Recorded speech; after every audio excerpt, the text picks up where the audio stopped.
Bite घ्यायचं, sound लावू नका. हो लावा. नाही साऊंड नका, साऊंड बाईट घ्यायचं. थांब. शेतकऱ्यांनो, नियतीचा खेळ बघा. खरंच आज माझा हा प्रवास इथंच थांबतो. मी नेहमी म्हणायचो राजकारण आपल्या जागी आहे, पण काम महत्वाचं. लोकांनी मला कामाचा माणूस म्हटलं, तीच माझ्या आयुष्याची सर्वात मोठी कमाई होती. आज निरोप घेताना मन खूप जड आहे, पण एक समाधान आहे की शेवटच्या श्वासापर्यंत मी तुमच्यासाठीच धावत होतो. मी तुम्हाला शब्द दिला होता, जोपर्यंत माझे हातपाय चालतात तोपर्यंत तुमचं भलं करण्यासाठी मी झटत राहील. नियती बघा कशी असते.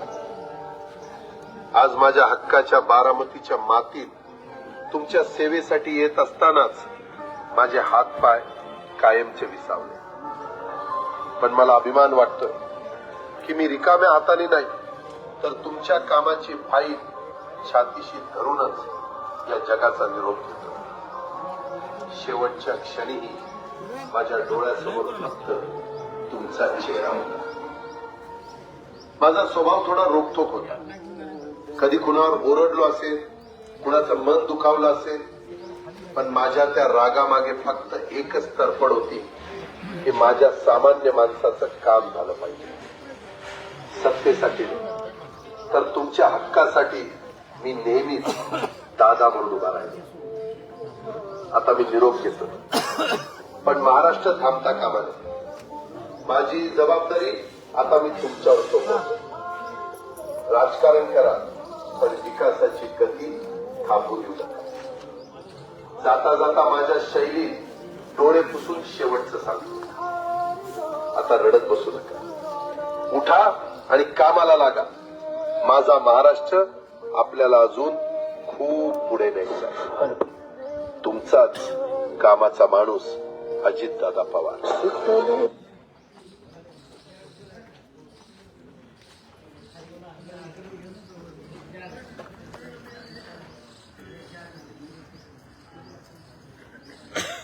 सुनेत्रा, आज अर्ध्या वाटेवर साथ सुटली ग.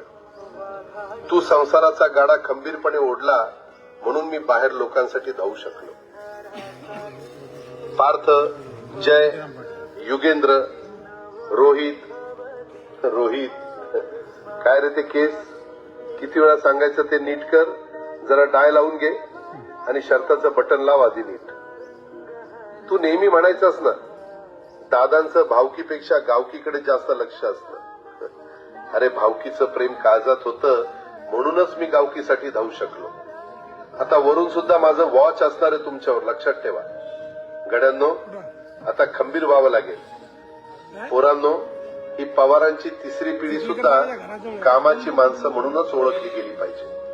सुनेत्रा, सुप्रिया, ही पोरं आता मोठी झाली असली तरी त्यांच्यावरचा तुमचा हात काढू नका.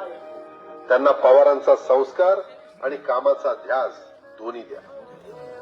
सुप्रिया, राजकारणात आपण वेगवेगळे झेंडे घेतले, वेगवेगळे रस्ते निवडले, पण आपल्या रक्षाबंधनची गाठ कधीच सैल पडली नाही हे तुलाही माहिती आहे आणि मलाही. साहेब, आज पहिल्यांदा तुमचा हा पठ्ठा वेळेत नाही पोहोचू शकला. निघालो तर वेळेतच होतो, पण आज नियतीच्या मनात काही वेगळंच होतं. तुम्ही मला बोट धरून चालायला शिकवलं आणि मी थेट धावायलाच लागलो. कधी तुमच्या पुढे गेलो असेल तर ती सुद्धा तुमचीच पुण्याई होती. सुप्रिया, आता साहेबांना सांभाळण्याची आणि त्यांची काळजी घेण्याची पूर्ण जबाबदारी तुझी आहे. एका मोठ्या भावाच्या हक्कानं सांगतो. सुनेत्रा, पार्थ, जय, सांभाळा स्वतःला. साहेब, निरोप घेतो. दादाची ड्युटी संपली. साहेब थोडं समोर समोर या ना. असं असं ऐसा था राजा सबके दिलों में वो रहता था. ओके. अरे बेट्यानो, इतक्या लवकर मी काय जात नसतो तुम्हाला सोडून. हा,